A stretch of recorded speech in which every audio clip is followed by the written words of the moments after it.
আমার রাসূল তাকে কুকুর বলেছেন, কুকুর। আর আমি হাবিবুল্লাহ তাকে শুয়োর বলেছি। কেন? কারণ শুয়োর তো আল্লাহর হাবিব বলেন নিকৃষ্ট প্রাণী, হারাম প্রাণী হলো শুয়োর। কুকুরও হারাম, কিন্তু কুকুর তো মানুষের কাছে থাকে।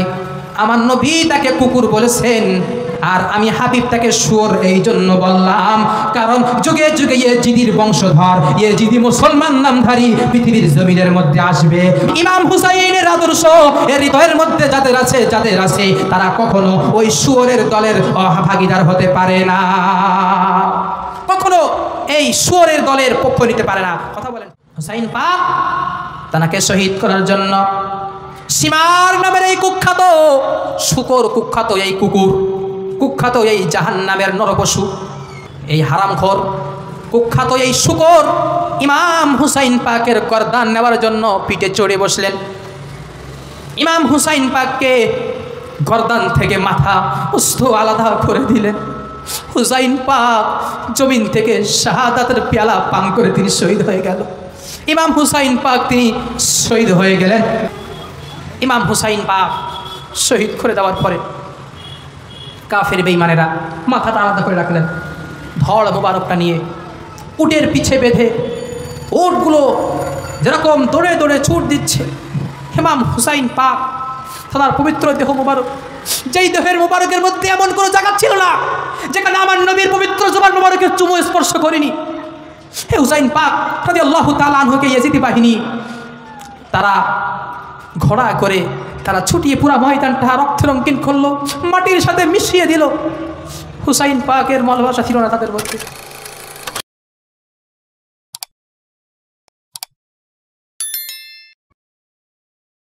ও মুসলমান, ও আমার কলিজার টুকরা যুবকেরা, কারবালার ঘটনা তোমরা সবাই শোনো, চোখের পানি ছেড়ে দাও, কান্না করো না, জারি করো। সুহাদাই কারবালায় ইমাম হুসাইন রাদিয়াল্লাহু তাআলা আনহু গিয়েছিলেন। এবার বিদায়া আর নিহায়া, সবাই আমার সাথে বলুন বিদায়া আর নিহায়া। বিদায়া আর নিহায়া কিতাব প্রসিদ্ধ কিতাব। এই কিতাবকে কোনো দল মত কেউ এই কিতাবকে জালজয়ী বলতে পারে না। তাফসীর ইবনে কাসিরের লেখক বিদায়া আর নিহায়া কিতাব লিখেছেন ইমাম হাজার আসকালানী। আমার মুসলমান ভাইয়েরা, বিদায়া আর নিহায়া কিতাবের মধ্যে প্রবেশ করলাম। বিদায়া আর নিহায়া কিতাবের মধ্যে এসেছে আল্লাহর হাবিবের কাছে, আল্লাহর হাবিবের কলিজার টুকরা নাতির কাছে একটা দুইটা নয়, দুইটা মত পাওয়া যায় 176টি, আরেকটা বর্ণনায় পাওয়া যায় 4000 চিঠি ইমাম হুসাইন পাক আলাইহিস সালামের কাছে দেওয়া হয়েছিল। এই চিঠিগুলো যখন ইমাম হুসাইন পাকের কাছে সেই কুফাবাসী তারা দিল, তারা চিঠির মধ্যে বারবার এই মেসেজটা দেয়, ও নবীর কলিজার টুকরা ইমাম হুসাইন, তুমি জীবিত থাকাকালীন না তোমার নানার দ্বীন ইসলামের বায়াত আমরা ইয়েজিদির হাতে আমরা করছিন কালেও হব না।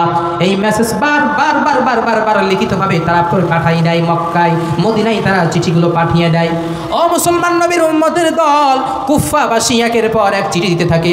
সর্বশেষ চিঠির মধ্যে এমন একটা লিখে দেয়, এই মাওলায়ে মুশকিল কুশা আলীর কলিজার টুকরা হুসাইন, শুনে নাও, আমরা কুফাবাসী বড় বিপদের মধ্যেই পড়েছি।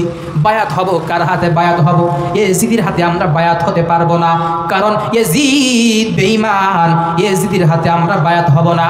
তুমি আসো, তোমার কাছে আমরা সবাই বায়াত হব। তুমি যদি কুফায় যদি আগমন না করো, তোমার হাতে যদি আমাদেরকে তুমি বায়াত না করাও, হুসাইন কিয়ামতের ময়দানে আল্লাহর আদালতে তোমার নানার সাথে রহমাতুল লিল আলামিনকে নিয়ে আল্লাহর আদালতে আমরা কুফাবাসী বিচার দিব। এত বড় কথা যে সময় কুফাবাসীর পক্ষ থেকে আসলো যে আল্লাহর দরবারে এরা কিয়ামতের ময়দানে বিচার দেবে। ইমাম হুসাইন পাক আলাইহিস সালাম তারা সবাই এবার রওনা হয়ে গেলেন। রওনা হওয়ার আগে হুসাইন আলাইহিস সালামের কলিজার টুকরা ভাই, চাচতো ভাই মুসলিম বিন আকিল, তাকে পাঠানো হয় কুফায়, যে তুমি কুফায় যাও, কুফাবাসীর খবরগুলো নিয়ে আসো। তারা তো আমার হাতে বায়াত হওয়ার জন্য বারবার চিঠি দিচ্ছে, তাদের মতলবটা কি তুমি জেনে আসো। মুসলিম বিন আকিল যে সময় ইমাম হুসাইন রাদিয়াল্লাহু তাআলা আনহুর কথা শুনে রওনা হবে, হওয়ার আগে তিনি প্রস্তুতি নিয়েছেন মুসলিম বিন আকিল রওনা দেবেন। কিতাবের মধ্যে আসছে মুসলিম বিন আকিলের দুইটা সন্তান ছিল, তার স্ত্রী ছিল না, স্ত্রীটা মারা গিয়েছিল। তো বাবা, আমরা তোমার সাথে যাব, হুসাইন রাদিয়াল্লাহু তাআলা আনহুর মেসেজটা নিয়ে আমরাও যাব কুফায়। ইমাম হুসাইন রাদিয়াল্লাহু তাআলা আনহুর চাচাতো ভাই মুসলিম বিন আকিল এবং তার দুইটা সন্তান কুফায় রওনা হলেন। কুফায় রওনা হলেন। কিতাবের মধ্যে এসছে মুসলিম বিন আকিল কুফায় যাওয়ার পরে 4000 মানুষ তারা মুসলিম বিন আকিলের হাতে বায়াত হয়েছিল। সুবহানাল্লাহ বলবেন না? 4000 মানুষ বায়াত হয়েছে। বায়াত হওয়ার পরে মুসলিম বিন আকিল তিনি চিঠি লিখলেন। আগে তো এখন যেরকম ফোন করে বলে দেয়, ও সৌদি আরবের খবর, মক্কার খবর, আমেরিকা, লন্ডন, জাপানের খবর মুহূর্তের মধ্যে পেয়ে যাচ্ছি। আগে তো আর এমন ছিল না, ছিল চিঠির মাধ্যমে হতো, ঠিক কিনা? মুরব্বীরা জানে আগে ডাক ঘরে চিঠি হতো, এখন কিছু কিছু রাষ্ট্রীয়ভাবে চিঠিপত্র যায়। আগে তো এটা আম ছিল, সকলের জন্য ছিল, এখন আর নাই, ফোন হয়ে গিয়েছে। তৎকালীন সময় চিঠির মাধ্যমে আদান প্রদান হতো।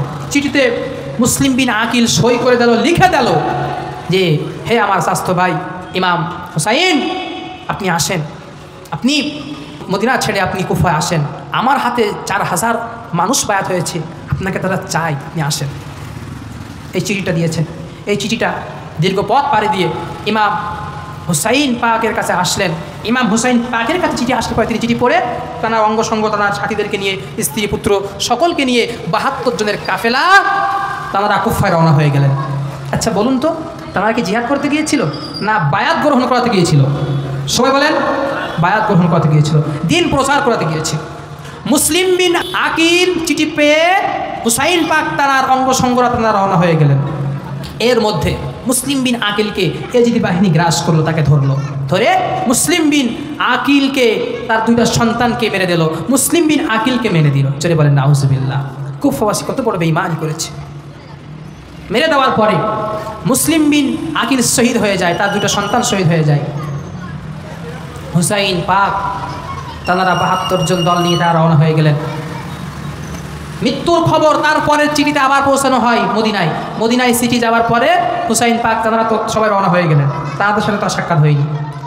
মদিনা থেকে এসে যে সময় তারা কুফায় আসলেন, হুসাইন পাকের কাছে মেসেজ চলে আসলো, আপনার স্বাস্থ্য ভাই মুসলিম বিন আকিলকেও শহীদ করা হয়েছে, হত্যা করা হয়েছে। ইমাম হুসাইন পাককে সবাই বলল, ও ইমাম হুসাইন, আমরাও আপনার কাছে বায়াত হব। কিতাবের মধ্যে এসছে ইমাম হুসাইন পাক দীর্ঘ পথ পাড়ি দিয়েছে। কুফার গভর্নর এজিদির সৈন্য, এজিদির বাহিনী, এই জিয়াদ ছিল কুফার গভর্নর ছিল। এই জিহাদ কুখ্যাত এই নরপশু ইমাম হুসাইন পাক এবং তার অঙ্গ সঙ্গদেরকে নিয়ে এক জায়গায় করে বন্দি করে দিল। বন্দি করে দিয়ে বলল, তোমরা কোথায় যাও, কিসের জন্য, বা তোমরা মদিনা মনোয়ারা ছেড়ে তোমরা এই কুফায় তোমরা এসেছো, আমরা জানতে চাই। এজিদি সৈন্যর কাফেলার এজিদি দলের জিয়াদকে মুহাম্মদুর রাসূলুল্লাহর কলিজার টুকরা নাতি বলেছিল, এই এজিদি সৈন্য, তোরা শুনে নাও, আমি মুহাম্মদুর রাসূলুল্লাহর কলিজার টুকরা নাতি, আমি এসেছি। একটা দুইটা নয়, 4000 চিঠি আমার কাছে আসার পরে আমি এই কুফায় আগমন করেছি। আমার নানার দিন প্রতিষ্ঠিত করার জন্য, খেলাফত প্রতিষ্ঠিত করার জন্য আমি এই মদিনা মনোয়ারা থেকে আমি কুফায় আগমন করেছি। কুফাবাসী শুনে নাও, যুদ্ধ করার জন্য আমি হুসাইন পাক এই কুফায় আমি আগমন করিনি। এই জিহাদ সে কোনোভাবে মানল না। প্রশাসন নিয়ে, দলবল নিয়ে নবীজির কলিজার টুকরা নাতিদেরকে পাকড়াও করলো, ঘেরাওয়া করলো, 12,000 সৈন্য নিয়ে ঘেরাওয়া করলো। মাত্র 72টা জন আর তারা 12,000 সৈন্য। ও মুসলমান, 12,000 সৈন্য, 12,000 মানুষ আর 72টা জন। 12,000 মানুষ যদি ফু দেয়, 72টা জন কোথায় যাবে? কিন্তু তারা জানতো গো, হুসাইন তো মুহাম্মদুর রাসূলুল্লাহর কলিজার টুকরা। সে যদি আমাদেরকে অস্ত্র শস্ত্র নিয়ে যদি আমাদেরকে পাকড়াও করে, আমরা কুফা থেকে পালাতে বাধ্য হয়ে যাব গো, ক্ষমতার ভাগবাটা আমাদের নসিব হবে না। এটা তারা জানতো। এজন্য তারা 12,000 সৈন্য নিয়ে ইমাম হুসাইন পাককে ঘেরাওয়া করলেন। ইমাম হুসাইন পাক এজিদি শূন্য কুফার গভর্নরকে ডাক দিয়ে বললেন, এই গভর্নর, এই জিয়াদ শুনে নে, তোদের কাছে আমি মুহাম্মদ রাসূলুল্লাহর কলিজার টুকরা নাতি তিনটা শর্ত দিলাম। এক নাম্বার হলো, শুনে নে, বর্তমান যেই নেতা এজিদের সাথে সাক্ষাৎ করার মতন সুযোগ আমি মুহাম্মদুর রাসূলুল্লাহর নাতিকে একটু করে দেব। আমি ক্ষমতার জন্য, ক্ষমতার ভাগ বাটা, ক্ষমতা দখলের জন্য আমি মদিনা থেকে আমি আসি নাই। আমি আমার নানার দিন কায়েম করার জন্য এসেছি, খেলাফত প্রতিষ্ঠিত করার জন্য আমি কুফায় আগমন করেছি। সুযোগ করে দে, তোরা একটু সুযোগ করে দে।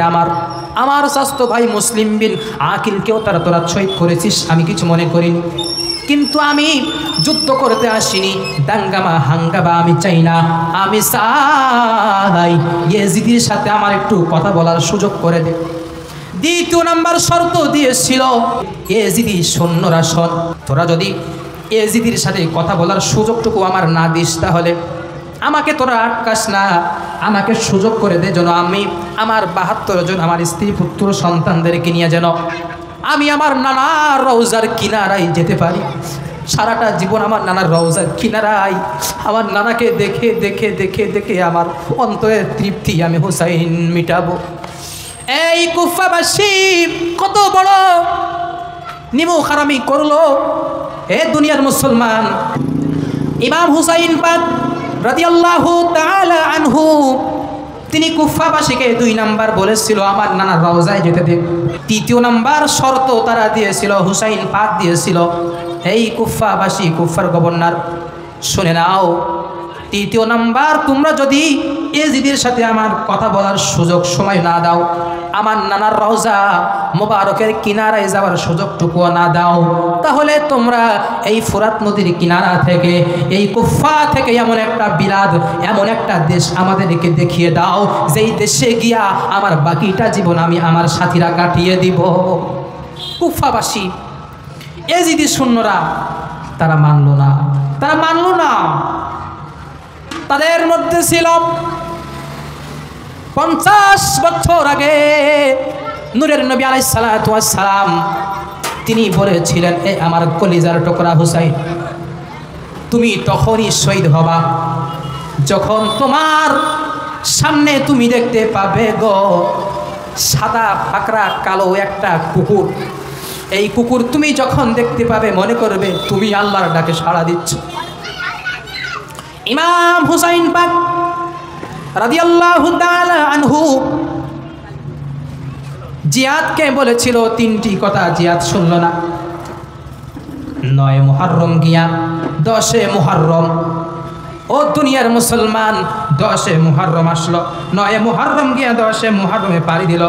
10 মুহররম আসার পর আজকের যেই 10 মুহররম রজনী, এই 10 মুহররমের এই রজনীটা আমাদের কলিজার টুকরা ইমাম হুসাইন পাক তার সাথীদেরকে এই রজনীটা আটকাইয়েছিল। 72,000 সৈন্যরা, 12,000 এবং 72,000 বিভিন্ন মতে পাওয়া যায় সৈন্যরা আটকিয়েছিল। ও মুসলমান, ইমাম হুসাইন পাক রাদিয়াল্লাহু তাআলা আনহু তিনি কুফাবাসীকে বলেছিল, এই কুফাবাসী, আমরা রক্তপাত করতে আসিনি, জিহাদ করার জন্য আসিনি, আমরা এসেছি তোমাদের ডাকে সাড়া দিয়ে, তোমাদের মেহমান হয়ে আমরা এসেছি। মদিনা মুনওয়ারা থেকে তোমাদের চিঠি পেয়ে, তোমাদের আপ্যায়ন পেয়ে, আমন্ত্রণ পেয়ে আমরা এই কুফায় গমন করেছি। ইসলাম প্রচারের জন্য, খেলাফত প্রতিষ্ঠিত করার জন্য এসেছি। হুসাইন পাক রাদিয়াল্লাহু তাআলা আনহুর এই কথা তারা মানল না, তারা আমলে নিল না। হুসাইন পাক রাদিয়াল্লাহু তাআলা আনহু তাবু গেড়ে তাবুর মধ্যে সকল সাথীদেরকে নিলেন। সকল সাথীদেরকে নিয়ে হুসাইন পাক রাদিয়াল্লাহু তাআলা আনহু বাতি লিভায়া সকল আহলে বায়াতদের উদ্দেশ্য করে তিনি বললেন, হে আমার আহলে বায়াতরা শুনে নাও, শুনে নাও, আমার নানা বলেছিল আমি হুসাইন শহীদ হয়ে যাব। হয়তো আমার সময় ঘনিয়ে এসেছে, আমার মৃত্যু হয়ে যাবে, রাত এখনো আছে, যে যার মতন তোমাদের যেদিকে যাওয়ার ইচ্ছা হয় তোমরা বেরিয়ে যাও, আমাকে যেতে দেবে না, আমাকে তারা শহীদ করবে, তোমরা তোমাদের মতন চলে যাও। ইমাম জয়নুল আবেদিন সহ সকলকে এই মেসেজটা দেওয়া হলো। কিতাবের মধ্যে আসছে, মেসেজটা পাওয়ার পরে সকল আহলে বায়াতের সদস্যরা চিৎকার দিয়ে ডাক দিয়ে বলেছিল, ও নবীজির কলিজার টুকরা নাতি, ও আমার বাবা, ও আমার চাচা, ও আমার প্রাণের স্বামী, সকলে উদ্দেশ্য করে বলেছিল, ও আল্লাহর নবীর কলিজার টুকরা শুনে নাও, এই ইয়েজিদি বাহিনীর হাতে তোমাকে তুলে দিয়ে আমরা মুনাফিকি করতে পারবো না। আল্লাহু আকবার। ইয়া রাসূলুল্লাহ,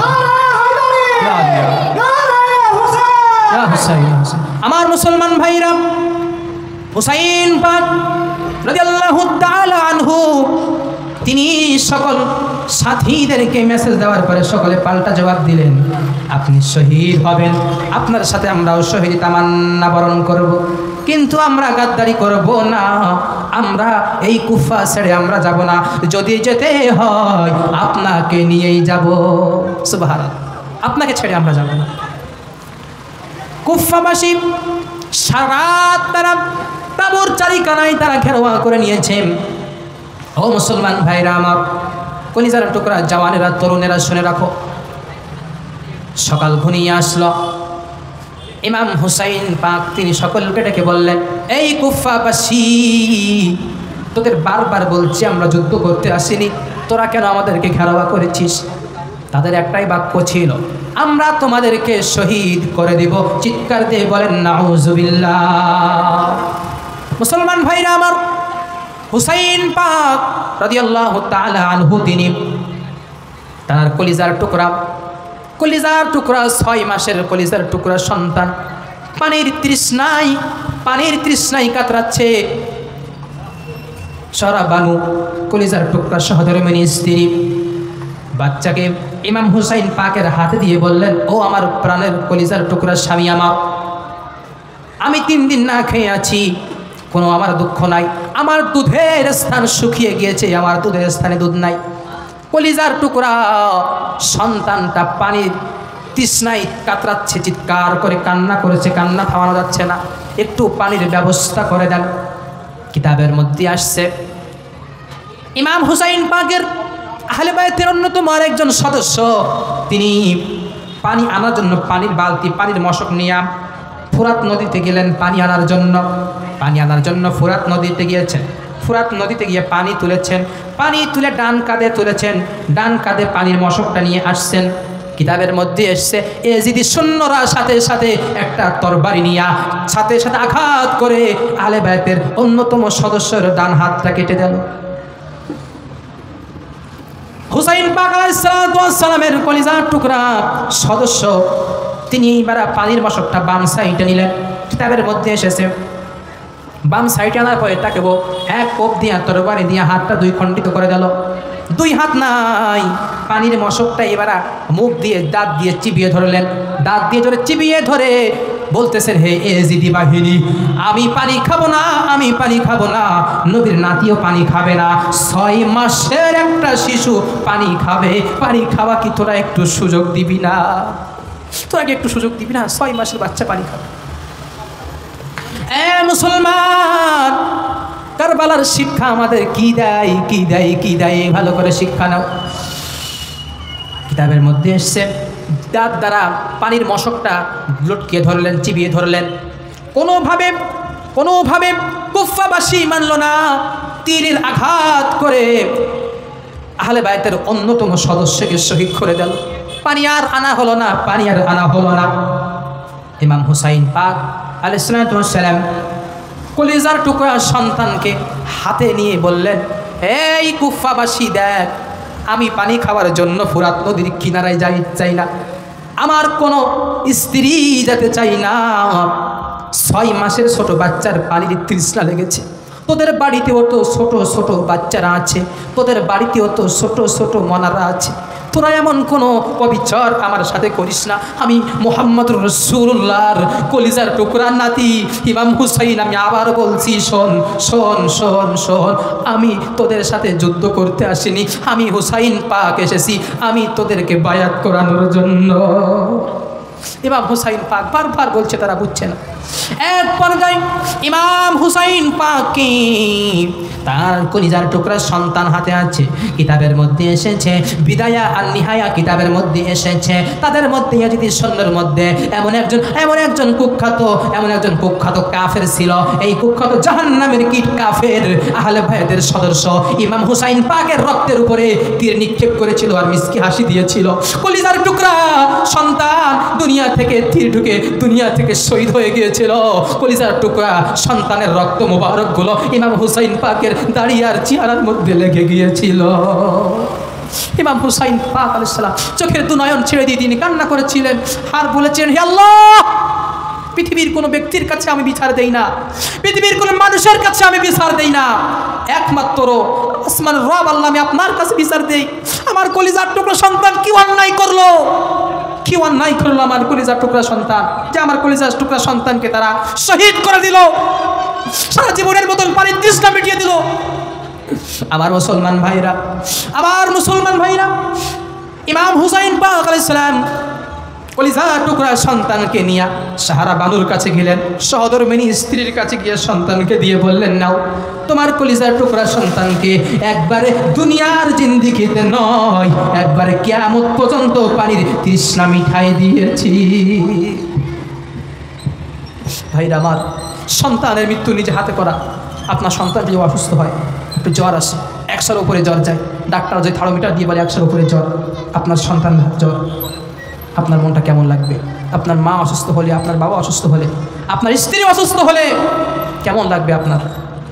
কেমন মনটা খারাপ হবে আপনার? সেটাও অসুস্থ ছিল না, শহীদি তামান্না বরণ করেছে, কলিজার টুকরা সন্তানকে নিজে হাতে করে শহীদ হয়েছে। ইমাম হুসাইন পাক রাদিয়াল্লাহু তাআলা আনহু চোখের দুনয়ন ছেড়ে দিয়ে তিনি বলেছিলেন, হে কুফাবাসী, তোরা তাও বুঝলি না তোরা কাকে শহীদ করেছিস, তোরা বুঝলি না, বোঝার চেষ্টা করলি না তোরা কাকে শহীদ করেছিস। ইমাম হুসাইন পাক সাহারা বানুকে কলিজার টুকরা সুহাদা সন্তানকে দিয়ে তিনি এইবার তরবারিটা নিলেন, যুদ্ধের ঢাল, যুদ্ধের পোশাকটা তিনি পরিধান করলেন, যুদ্ধের পোশাকটা তিনি পরিধান করিয়া রওনা হয়ে গেলেন যুদ্ধের ময়দানে।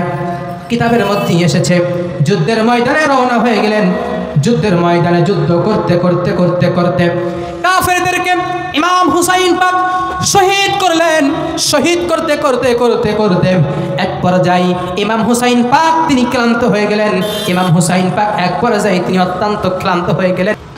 ইমাম হুসাইন পাক ক্ষত বিখ্যাত করে তাকে জমিনে শোয়াই দেওয়া হলো। দুনিয়ার জমিন থেকে মৃত্যুটা কেমন, হে মুসলমান নবীর আশিক শুনে নাও। কুখ্যাত জাহান্নামের কি নরপশু এই কুকুর, এই শুয়ারটা হুসাইন পাকের গর্দানের উপরে, গোলার উপরে, বুকের উপরে চড়ে বসলো। বুকের উপরে চড়ে বসার পরে ইমাম হুসাইন পাক বললেন, আজ থেকে 50 বছর আগে রহমাতুল্লিল আলামিন আমার কলিজার টুকরা নানা আমাকে বলেছিল, ও হুসাইন, আমি মুহাম্মদুর রাসূলুল্লাহ দেখতে পাচ্ছি, ও আমার কলিজার টুকরা নাতি, তোমার মৃত্যু হবে একটা কুকুরের সাথে। এই কুকুরের গায়ের রংটা সাদা কালো পাকড়া, তুই সেই কালো সাদা পাকড়া কুকুর, তোকে আমি দেখেই চিনতে পেরেছি। আর সময় আমার বাকি নাই, আমি বুঝে নিয়েছি আমার মৃত্যুর সময় ঘনিয়ে এসেছে। যদি শুনে নে, একটু সময় দে, আমার নানার দিন কায়েম করার জন্য আমি মদিনা মুনাওয়ারা থেকে তোদের মুসাফির হয়ে, তোদের মেহমান হয়ে আমি এসেছিলাম দিন প্রচার করার জন্য, খেলাফত প্রতিষ্ঠিত করার জন্য, আমার নানার ইসলামের পতাকা উদ্দিন করার জন্য। নামাজের সময় হয়ে গিয়েছে, নামাজ পড়ার সুযোগ করে দে। হুসাইন পাক রাদিয়াল্লাহু তাআলা আনহু মৃত্যুর শয্যায় নামাজ ভুলিনি। আরে ভাই, আজকে আমরা হুসাইনি আদর্শ বলি, আমি হুসাইনকে ভালোবাসি, মহব্বত করি, নামাজ একক তো পড়ি না। আমি আপনাদেরকে বলতে চাই, আপনি যদি মুখে মুখে বলেন আমি আমার স্ত্রীকে খুব ভালোবাসি, খুব মহব্বত করি, খুব খুব খুব, স্ত্রীর কাছে যদি আপনি বছরে একবারও, মাসে একবারও না যান, ওই ভালোবাসার মুখে আপনার স্ত্রী লাথি দেবে না সেটা দেবে? কথা বলছেন না কেন? এটা কথা বলেন, লাথি দেবে না সেটা দেবে? কথা বলছেন না, বুঝতে পেরেছি, বুঝতেছেন না। কি দেবে? ঝেঁটা জুতো দুইটাই মারবে। কারণ তুমি যতই বলো আমি তোমার ভালোবাসি, মহব্বত করি, আমার কলিজার টুকরা সহধর্মিণী স্ত্রী, স্ত্রীর কাছে যদি তুমি না যাও, স্ত্রী বলে তোর মুখে লাথি, তোর ভালোবাসা গুল্লি মারি। প্রিয় ভাইরা আমার, প্রিয় মোহতারাম হাজিরিন, ইমাম হুসাইনি আদর্শ যদি বাস্তবায়ন করতে চাই, নামাজ বাদ দিয়ে না নামাজ ধরে? কথা বলছে না। নামাজ ধরে না নামাজ বাদ দিয়ে? নামাজ ধরে। নামাজ ছাড়া যাবে? নামাজ ছাড়া যাবে না। নামাজ পড়তে হবে, রোজা রাখতে হবে, যদি আল্লাহ ধন সম্পদের মালিক মানে আল্লাহর বাইতুল্লাহ হজ করতে হবে, ধন সম্পদ হলে যাকাত দিতে হবে, ইসলামের হুকুম আহকামগুলো মানতে হবে এবং হুসাইনি আদর্শের গোলাম হতে হবে। তাহলে আপনি আমি সফল। কথা বলেন ঠিক কিনা? আহলে সুন্নাহ ওয়াল জামাতের আকীদা হলো, যারা হুসাইনি আদর্শের গোলাম, যারা বলে আমরা ইমাম হুসাইনকে ভালোবাসি, মোহাব্বত করি, তারা কখনো নামাজ ছাড়তে পারে না। ইমাম হুসাইন পাক তিনি মৃত্যুর শর্তে গিয়েও তিনি ইয়াজিদি সুন্নর কাছে নামাজ পড়ার সময় চেয়েছেন। ভাইরা আমার, আপনি আমি যদি এরকম ভাবে হুসাইনি আদর্শর এক একটা মর্তবার দাবিদার করতে পারি, দাবিদার করার এক একটা চান্স আপনি আমি গ্রহণ করি, তাহলে আমার আপনার সর্বপ্রথম সেই নামাজকে পড়তে হবে কিনা ভাই? নামাজ পড়তে হবে। হয়তো বা আমরা ভাই জুম্মার নামাজটা পড়ি, বলেন হুজুর, যুবকরা বলবে হুজুর 5 ওয়াক্ত পড়তে পারি না, হয়তো বা 1 ওয়াক্ত পড়ি, 4 ওয়াক্ত হয় না, হুজুর 5 ওয়াক্ত হয় না, জুম্মাটা হয়। আরে ভাই, মান জাদ্দা ওয়াজাদা, যে চেষ্টা করে সে পারে। আমি আপনি এর হৃদয়ের মধ্যে নামাজের ভালোবাসা, রোজা হজের ভালোবাসা, রাসূলুল্লাহর সূরাত, রাসূলুল্লাহর সিরাত, রাসূলের সকল আদর্শ, হুকুম, আহকাম সব কিছু এই জীবনের মধ্যে মাথা থেকে পা পর্যন্ত যখন মানিয়ে নিব, ইমাম হুসাইন আলাইহিস সালামের ভালোবাসাও তার মধ্যে বিরাজমান। কথা বলেন ঠিক কিনা?